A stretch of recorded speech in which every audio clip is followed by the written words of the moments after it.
General Prenga, për ta vazhduar aty ku e la Melazimi, presidenti Trump deklaron, Shtetet e Bashkuara të Amerikës tani po fillojnë pastrimin e ngushticës së Hormuzit si një nder që i bëjmë vendeve në mbar botën.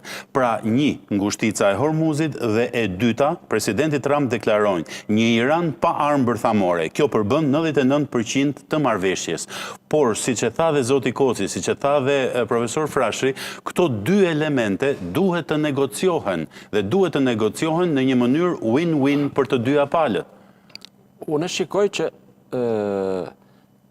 këtu paralelisht lëvizin deklaratat e ashpra duke filluar nga presidenti i Shtetit Bashkuar Trump e deri tek media iraniane dhe mendoj se tjetër gjë është duke u zhvilluar në negociata dhe në bisedime mes dy delegacione.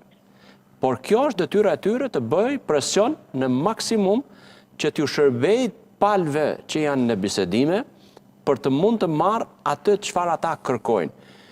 Unë e kuptoj që negociata dhe pranimi për të ulë negociata është një hap dhe pozitiv dhe një arritje e madhe do ta quaj. Jo vetëm për Iranin, Shtetet e Bashkuara, lindjen e mesme në Qanti, por edhe për gjithë botën që tashmë e ka ndjerë pasojat negative të këtij konflikti 42 Faktikisht e gjithë bota po e përjeton me ankth këtë situatë. Dhe kjo është dhe një nga arsyet pse Kina në mënyrë të drejtë për drejtë apo të tërthort ka ndikuar tek pala iraniane që mund të ulet në negociatë.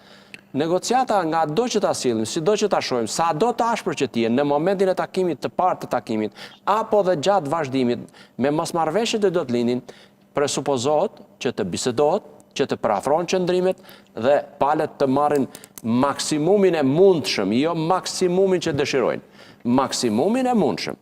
Dhe jam i bindur pa çka se çfarë thuhet, ato do të vendosen nëpërmjet pikave dhe Iranit, Shtetet Bashkuara të Amerikës, në veçanti lindjes së mesme, por edhe botës demokratike në përgjithësi i do i duhet një marrëveshje e qëndrueshme paqe dhe afatgjatë. Mbi të gjitha armëpushim. Absolut, armëpushimi nuk diskutohet. Që t'i japi oksigjen palëve për të vazhduar negociatat. Sepse kjo nuk mund të ndodhë, edhe nëse ka ardhur momenti në 2 radhë e para janë ndërprer bisedimet dhe në mënyrë krejt të një anshme është marrë një vendim ndoshta jo shumë i studiuar dhe i duri, tashmë në këtë radhë nuk besoj se ka vend për lojra të tilla se po na japin fitoren. Jo, nuk mendoj se është ky rast.